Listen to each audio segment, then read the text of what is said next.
Okay, so we're about to get into a video that I wanted to do for a while, and I thought that I would kind of maybe change something along the lines of my channel format. I am going to still do videos every 2 weeks, but I think I'm going to try to keep those to the longer videos, and I'll do videos that I'll try to keep under 10 minutes, kind of in between, maybe a little bit more sporadically, not every single in between week.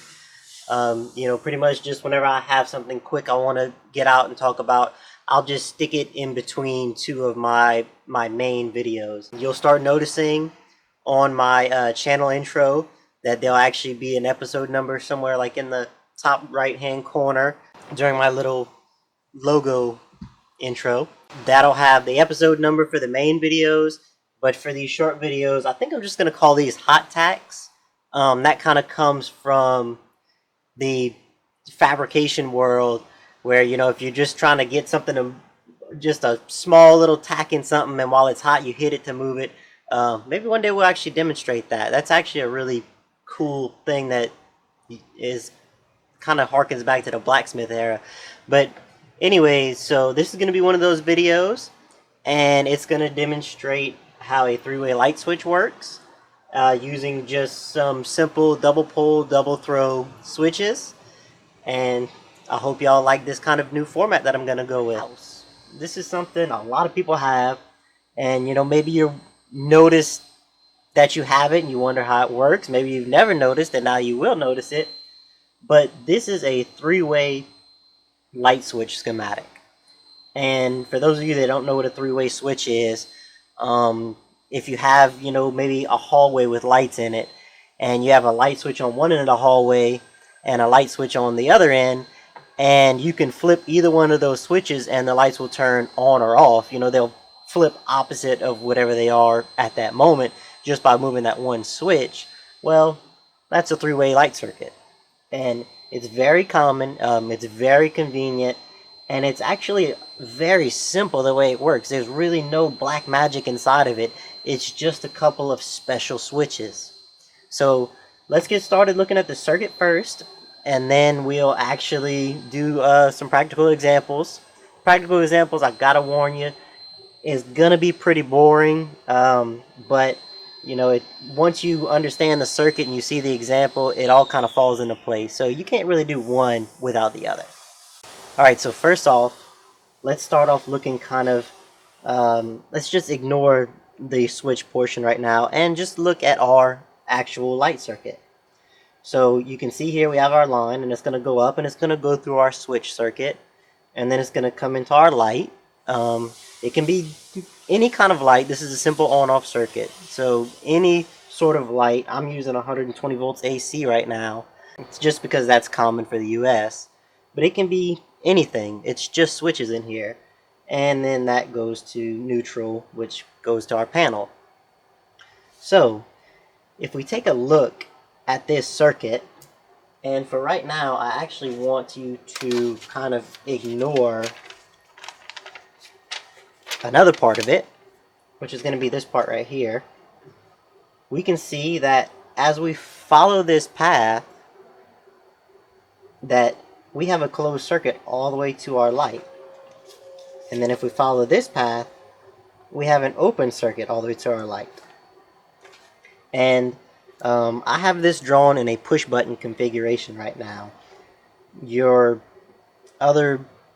household type most of the time is gonna just be a regular toggle style switch. It's just gonna look like a light switch. But the push button configuration I find is a little bit simpler to explain. So right now we can actually see that our light is on. And in order to turn this light off, if we activate either one of these switches, then what we'll do is very easily,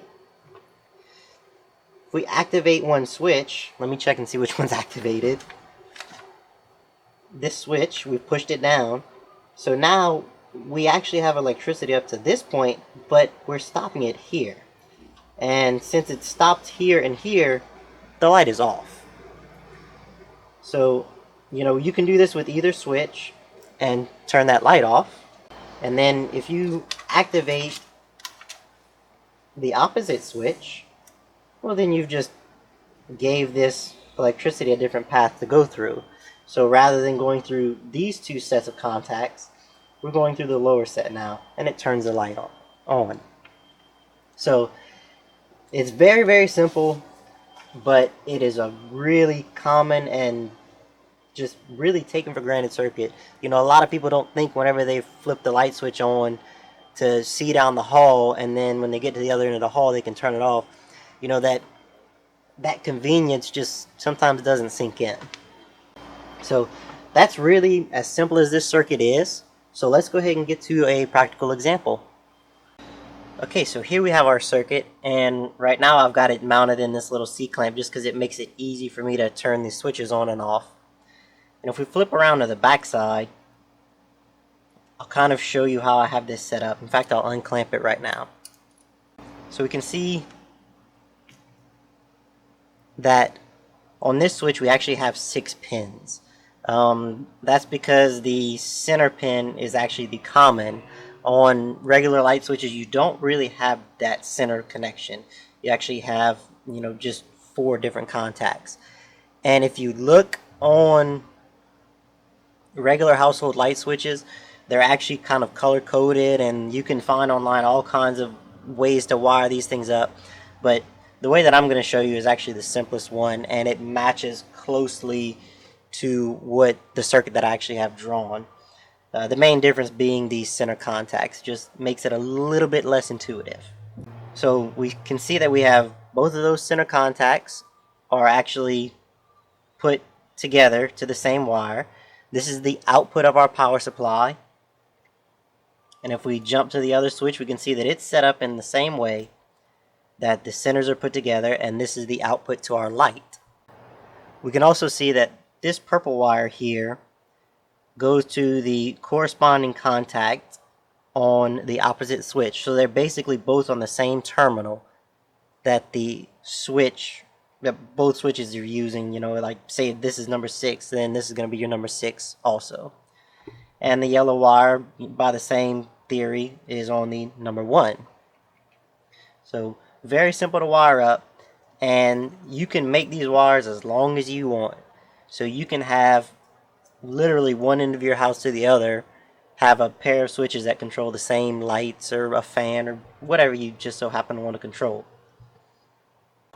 For lighting today, I'm going to be using my automotive test light. And I'm doing this rather than an LED because an automotive test light has built-in resistance. It's just like a regular incandescent bulb. And so I don't have to try to do resistors or make sure I'm dialed in on any, you know, current limiting or anything like that. And it's, you know, pretty lenient on voltage too. I can do, you know, 30 volts into here and I'm not going to blow it up. And I can use it to actually adjust the brightness too, so I'm not going to overwhelm my camera. And it's a nice red light anyways. So let's go ahead and turn on our output and see which state our switch is in right now. Okay, so we can see that the switches actually, they're off. They're not agreeing with each other right now. So we can flick this one on, or rather to the opposite pole, and we can see that we have a light. And if we turn this one off, it turns the light off. And we flip this one down, it turns the light on. And this can get really boring really quickly because that's pretty much all you're doing. But if you understand what's happening inside of these switches and with the circuit itself, at least it makes sense. But no, sorry, it doesn't get much more fun than this. So that's actually pretty much it. My raw footage is actually under 10 minutes right now, actually a little bit over. So this might be a one-shot video. But anyways, thanks for watching. Don't forget to like, subscribe, and share. Go follow me on Instagram at BebsRepairBench. I post there just about every day, just random things if I'm doing something at work or if I'm actually working on something on the bench, you know, like little teasers for videos, things like that. So, at Bebs Repair Bench again. Once again, thanks for watching. I'll see you all on the next video.